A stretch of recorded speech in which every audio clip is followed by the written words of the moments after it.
Assalamualaikum warahmatullahi wabarakatuh. Saudara-saudara sekalian yang saya hormati, dalam kesempatan ini saya ingin menyampaikan hal yang penting menurut saya. Kita bincang-bincang mengenai bagaimana kedudukan hukum waris dalam Islam. Saudara sekalian, hukum waris dalam Islam saya kira sangat penting ya. Mengapa penting? Karena di dalam Al-Quran mengatur mengenai kewarisan secara lengkap ya, rinci dan jelas. Kemudian juga karena masalah warisan ini pasti akan dihadapi oleh setiap orang di dalam kehidupannya. Sementara yang lain juga bahwa warisan menyangkut mengenai harta benda. Kalau tidak diatur secara jelas, akan mudah menimbulkan persengketaan di antara ahli waris yang ada. Oleh karena itulah setiap seseorang meninggal atau ada kematian, yang muncul pertanyaannya adalah bagaimana tentang harta peninggalannya untuk dibagi, kepada siapa saja ahli waris yang berhak menerimanya, berapa bagian ahli waris terhadap harta peninggalan tersebut. Adakah pewaris itu memiliki wasiat atau hutang dan sebagainya. Oleh karena itulah maka bagaimana arti penting daripada hukum waris atau faraid ya, hukum waris atau faraid itu ada beberapa hadis yang mengingatkan kepada kita, yakni pertama riwayat daripada Ibnu Majah dan Ad-Daraqutni yang mengajarkan bahwa pelajarilah faraid dan ajarkanlah kepada orang banyak, karena faraid adalah separuh daripada ilmu dan yang mudah dilupakan, serta ilmu yang akan pertama hilang dari umatku. Dari ketentuan hadis ini menunjukkan bahwa ada kewajiban bagi umat Islam untuk mempelajari hukum waris dan mengajarkan kepada orang banyak.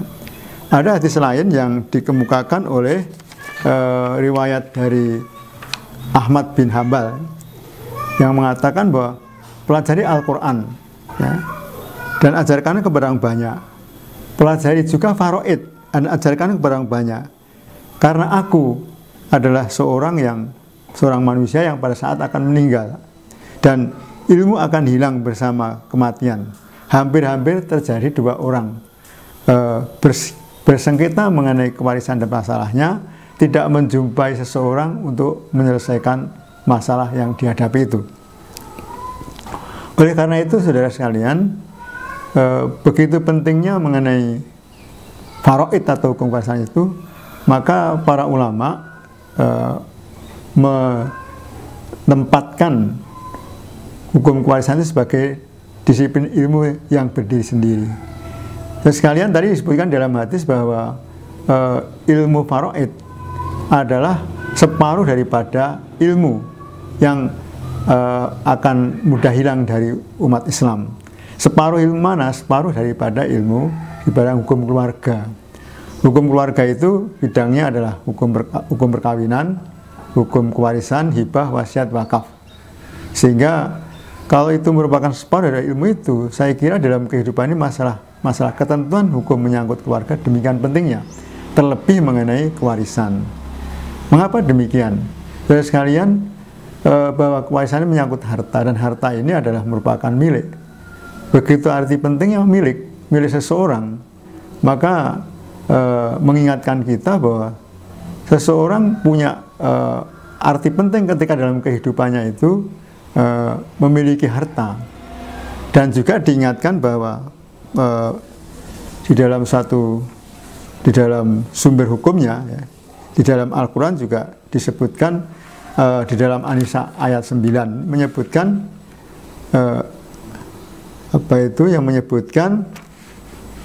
An-Nisa ayat 9 itu menyebutkan wal yakhshal ladzina law taraku min khalfihim dzurriyyatan dhaifan khafu alaihim falyattaqullaha wa yaqulu qawlan sadida. Dan hendaklah takut kepada Allah. Orang-orang yang seandainya meninggalkan di belakang mereka anak-anak yang lemah, yang mereka khawatir terhadap kesejahteraan mereka. Oleh sebab itu, hendaklah mereka bertakwa kepada Allah dan hendaklah mereka mengucapkan perkataan yang benar. Saudara sekalian, Quran An-Nisa 9 ini mengingatkan kepada kita, khususnya seorang yang sudah berkeluarga, memberi motivasi untuk memperhatikan, menyiapkan diri dengan bagaimana mengatur kehidupannya dengan bekerja lebih baik sehingga kehidupan ekonominya baik. Dan kelak kemudian dengan baiknya ekonomi itu bisa menguatkan keluarganya. Tidak lemah, artinya tidak lemah dari sisi materialnya, tidak lemah dari sisi intelektualnya. Oleh karena itu, dengan An-Nisa ayat 9 ini memberi motivasi kepada setiap keluarga untuk bekerja lebih baik, bekerja lebih keras untuk mendapatkan harta yang halal.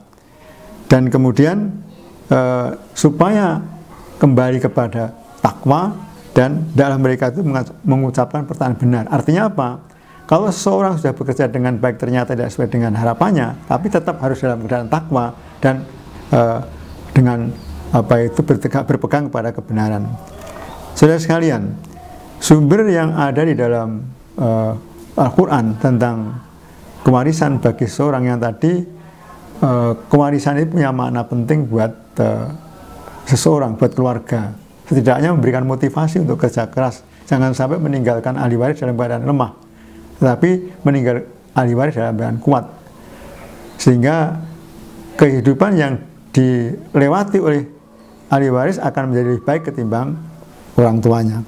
Saudara sekalian, di dalam memahami mengenai kewarisan ini, ada beberapa ayat yang akan saya kemukakan ya.